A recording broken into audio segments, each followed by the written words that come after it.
pace bene, pace, pace bene, pace, pace bene, pace, pace bene, pace, pace bene, pace, pace bene, pace, pace bene, pace, pace bene, pace, pace bene, pace, pace bene, pace, pace bene, pace, pace bene,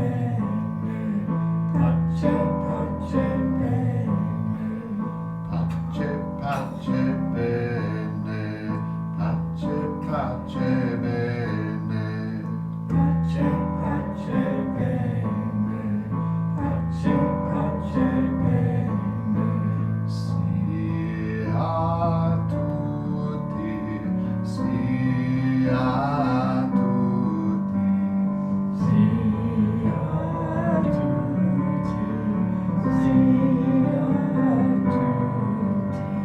sia a tutti, sia a tutti, sia a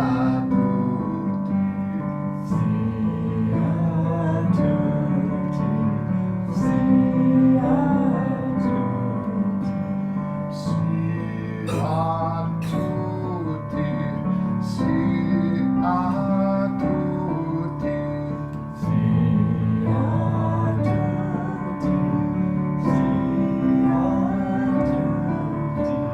sia a tutti, sia a tutti, sia a tutti,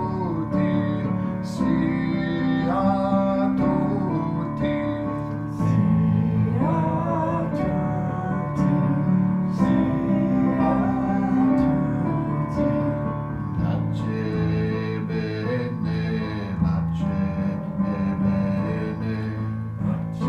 bene,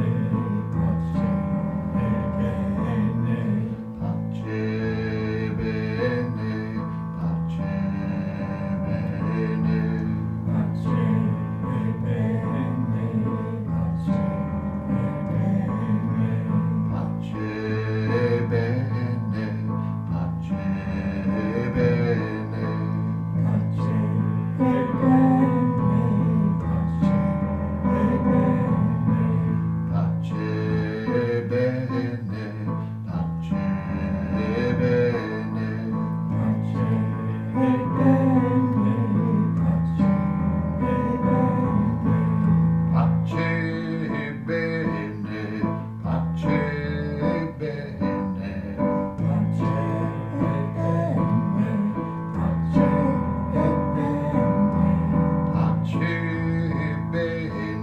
pace e bene, pace bene, pace bene, pace e bene, pace e bene, pace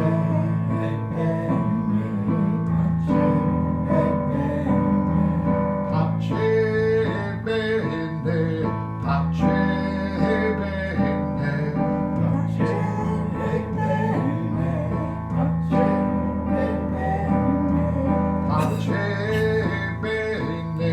bene, pace e bene, pace e bene. pace, pace bene, pace, pace bene, Pace, pace bene, pace, pace bene, pace, pace bene,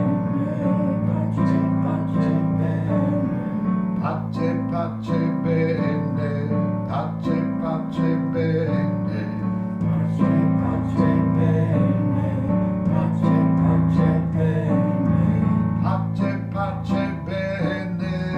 pace, pace bene, pace, pace bene, pace, pace bene, pace, pace bene, pace, pace bene, pace, pace bene,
Francesco, Chiara,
holding in your hands are the original sources of the stories of St. Francis of Assisi. 2 volumes, a lot of stories.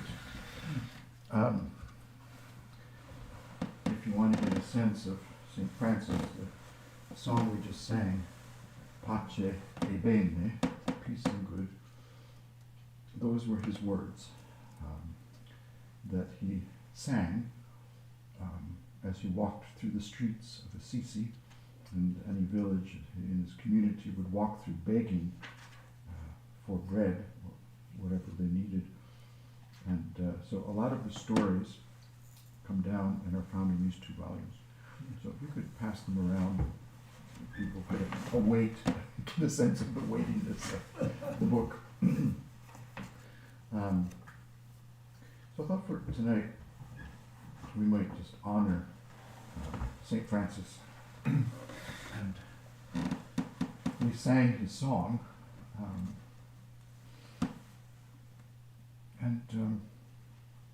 What does it mean to devote your life to peace and good? What does that mean? That was the question that he asked himself. And his decision was, and you can see, maybe during our movie night some night we can watch this movie. It's called Brother, Sun, Sister, Moon. I think it was made in the 60s, and the music is by Donovan. Those of you who are old enough to remember Donovan. You're not, I don't know. Forget it. He was kind of like a Bob Dylan light. In fact, at one time, Donovan met Bob Dylan, and he was totally blown away by Dylan's profundity and his incredible gift for writing songs and so on. Donovan he knew who he was and who he wasn't, and he was not Bob Dylan. Anyway, the film is called Brother, Sun, Sister, Moon, and Franco Zeffirelli directed it. It portrays the young Francis, or Francesco, as he would be called, and he starts off in his father's household. His father was wealthy. He was a very wealthy business person, cloth merchant, and Francesco, was a typical kid in the town of Assisi. He had a very wealthy father, so he lived very lavishly, and he would have been considered a kind of playboy at that point. He was always out chasing the girls and spending lots of money, with his friends, lots of parties, and then one day something happened to him.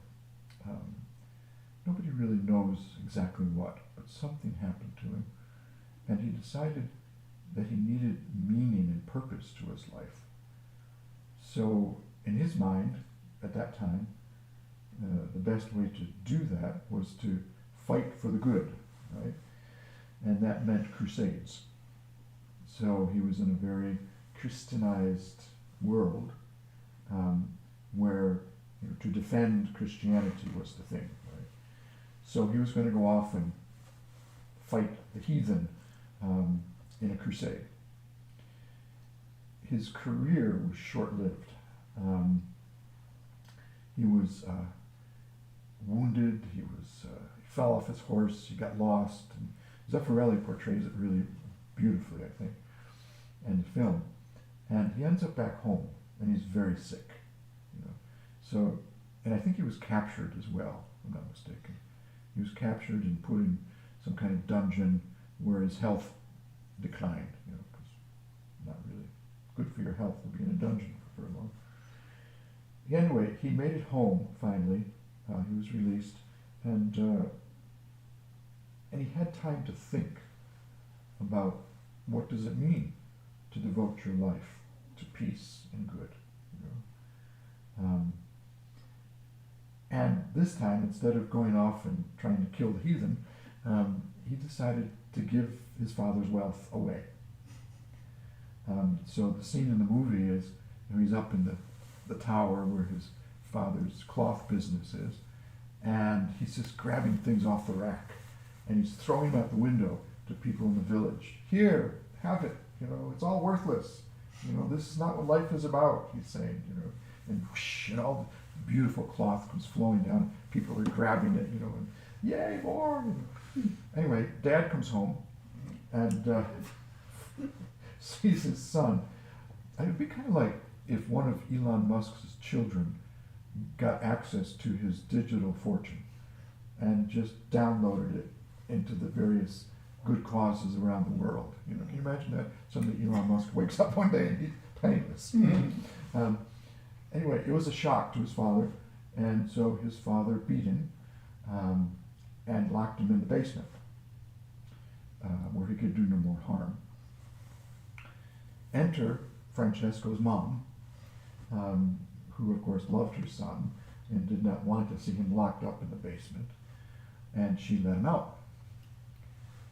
At that point, he leaves home and he begins, how can you say, he begins an alternative life. That's what he does. He begins, first of all, by living in ruins. There was an old church there that was in ruins, San Damiano is the name of it. And so the young Francesco decides to live in this old abandoned church that has no roof, right? And he starts to live a life there, and little by little, people gather round him in the ruins. And again, the film portrays this beautifully well. I mean, these are not people that would be respectable people. These are people who are on the fringes, right? And so an alternative group begins to form, and he hears a voice, and he says he stood before a cross, very much like that cross there, and he heard a voice where Jesus said to him, "Francesco, rebuild my church. Can't you see it's in ruins?" And so he takes that literally.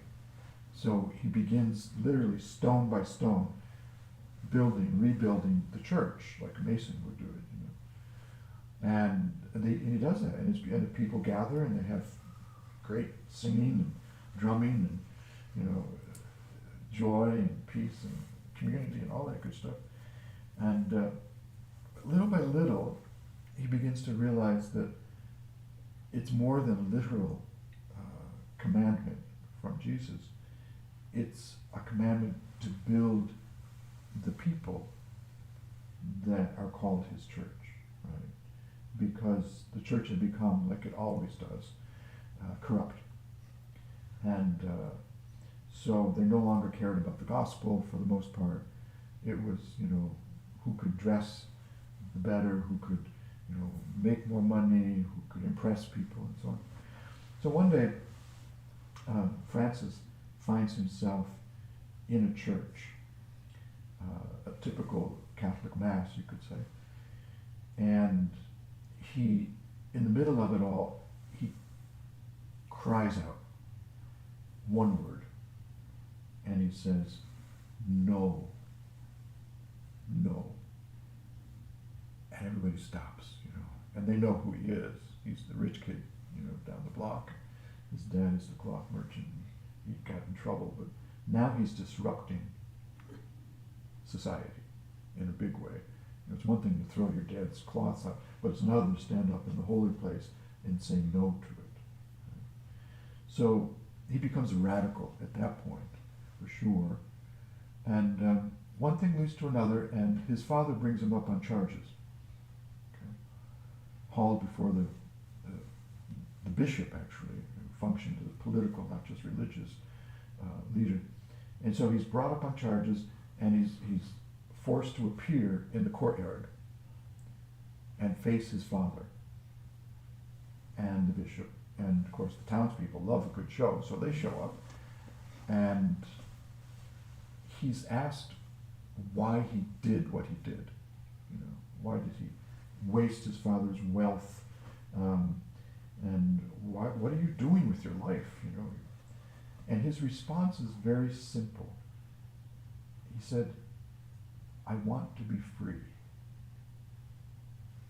That was his response. I want to be free.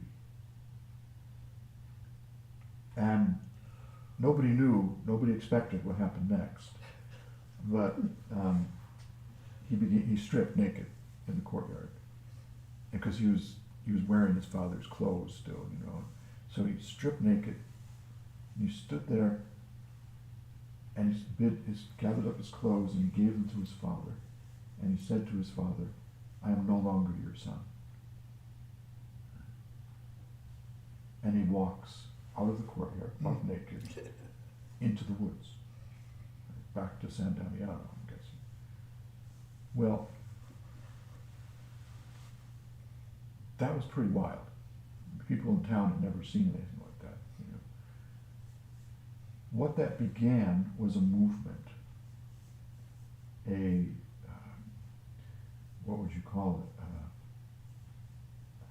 An egalitarian movement, a movement for a just society. And little by little, people gathered around Francesco. And before you know it, there were 5,000 people in the woods. Okay. The genius of Francis, I think, is that he always kept one foot in the church and one foot outside of it. In other words, he didn't abandon people in the churches. He would often go to churches and show up, and some people liked to hear him speak, you know. Some people threw tomatoes at him, but he would show up, you know, in his very ragged garb, right? And so he lived in two worlds. I think that's his brilliance.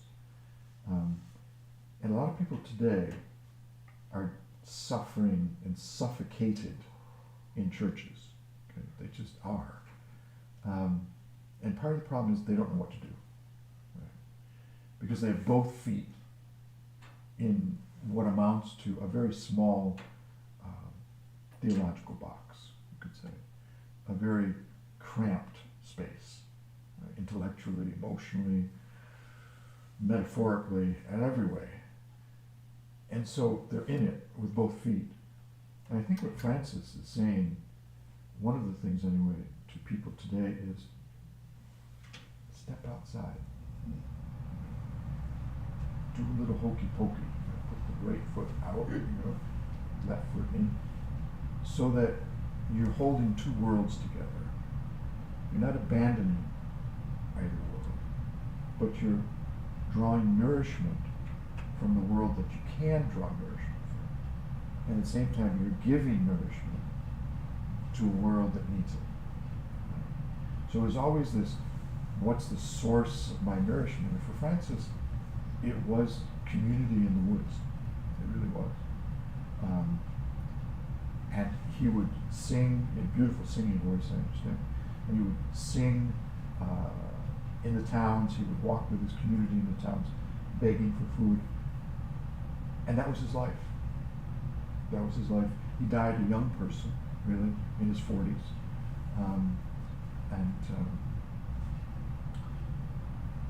One of the things he did that, again, created shockwaves in his society was that he kissed a leper.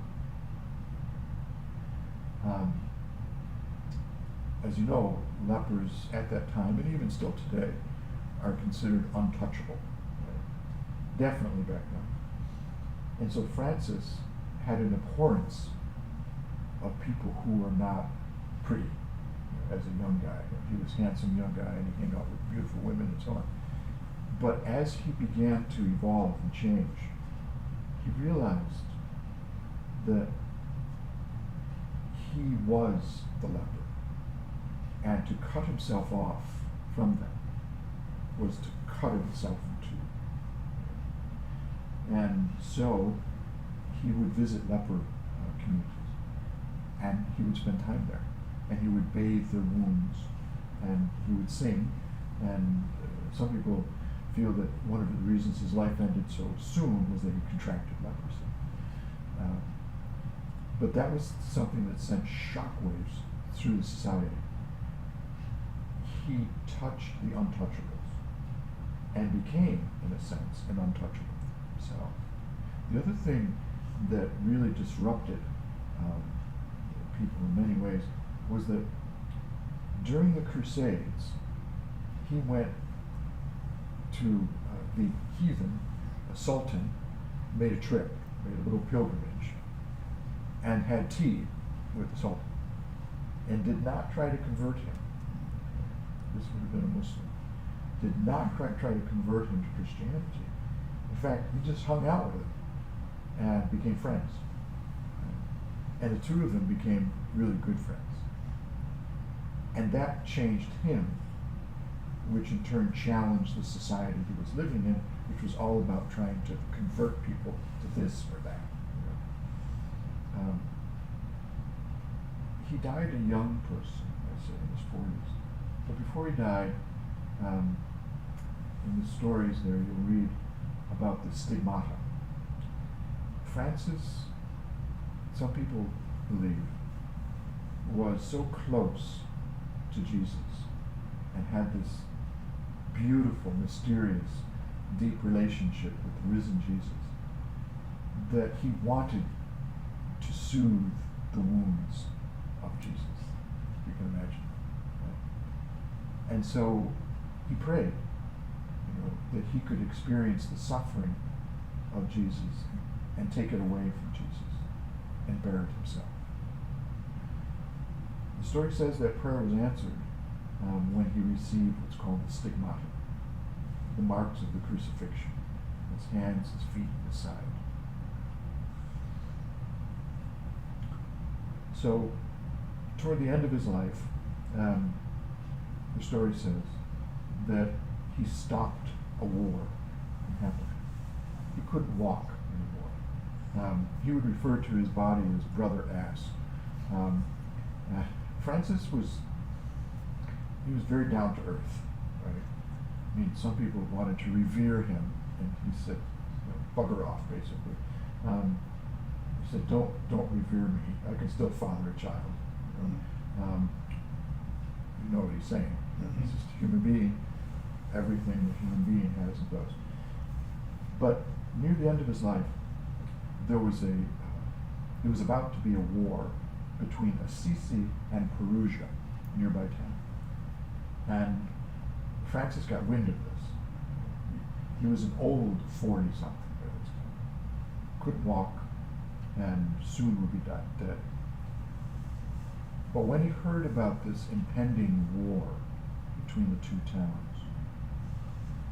he was in the midst of composing a song called The Canticle of the Sun. All praise to you, brother sun, for your brilliance, light. All praise to you, sister moon, for the glow at night. And all praise to you, brother fire, keeps us warm, and sister water. Everything was a brother or a sister to him. Everything. Even the ticks. And so when he heard about the war and composing this song, he added a verse. And the verse was, all praise to you through those who forgive. And he wrote it specifically with the leaders of the opposing forces in mind, because they needed to forgive each other, not kill each other.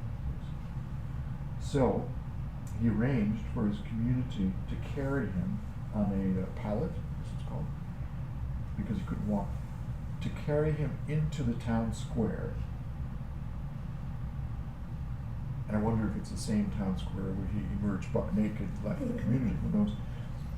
But into the town square, on the pallet, and for the leaders of the opposing communities to be present. So they showed up, and then he shows up being carried, if you can imagine the scene. Kind of a scrawny man by this time, diminished physically and in his health, but he could still sing. So, and I can't help but think of modern troubadours today like Bob Dylan or Paul McCartney or Paul Simon, who are old now and barely able to sing. Right? But here he is being brought in, the troubadour of his time, and he begins to sing when he gets in the courtyard this new song that he composed. And he gets to the verse, all praise to you through those, and I can only imagine he looked right at him, through those who forgive. And it struck them right to the heart. And so they agreed, at least on that day, not to kill each other and to go home and lay down their weapons. That's the kind of life that he lived. But if you want to read some beautiful stories, it's in the 2 volumes that you have before you. Any thoughts? Any questions?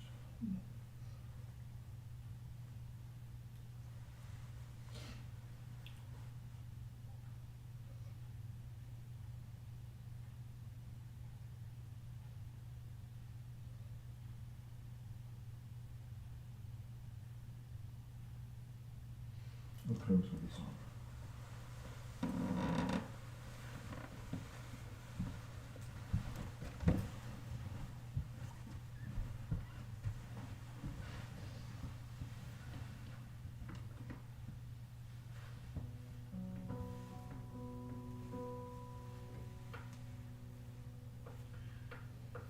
This is the song from the film Brother, Sun, Sister, Moon. And it's the song when he's rebuilding the ancient church at San Damiano. And people are gathered around in the film and they're singing this little song. I'll sing a line to you to sing it right back.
close of this day, we give you thanks for your great love